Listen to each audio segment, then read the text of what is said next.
Kaliun. Dilanjutkan dengan rukun iman. Pun iman ada enam perkara. Satu. Iman. Masa lupa.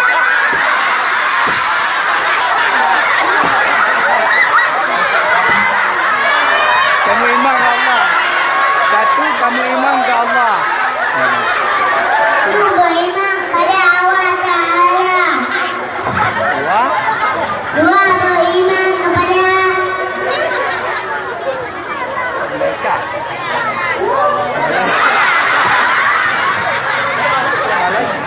malaikat. Dua. Boleh.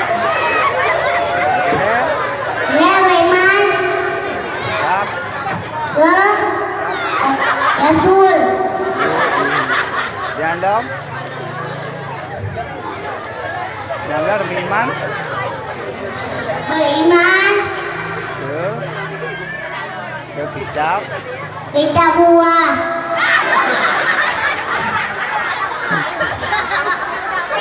Yang keenam. Yang keenam.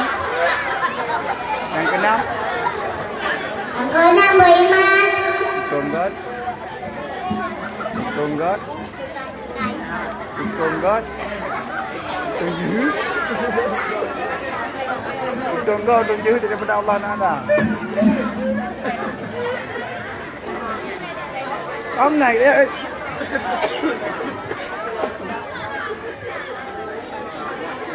Pas. Pas.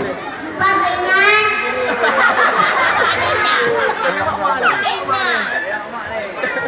Dilanjutkan dengan hafalan rukun Islam. Rukun Islam ada lima perkara. Satu, mengucap dua kalimah syahadat. Kedua, sembahyang sehari semalam 5 waktu. Ketiga, berpuasa dimulai Ramadan.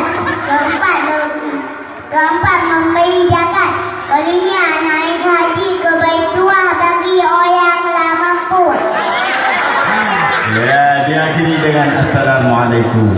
Assalamualaikum warahmatullahi wabarakatuh. Waalaikumsalam warahmatullahi wabarakatuh.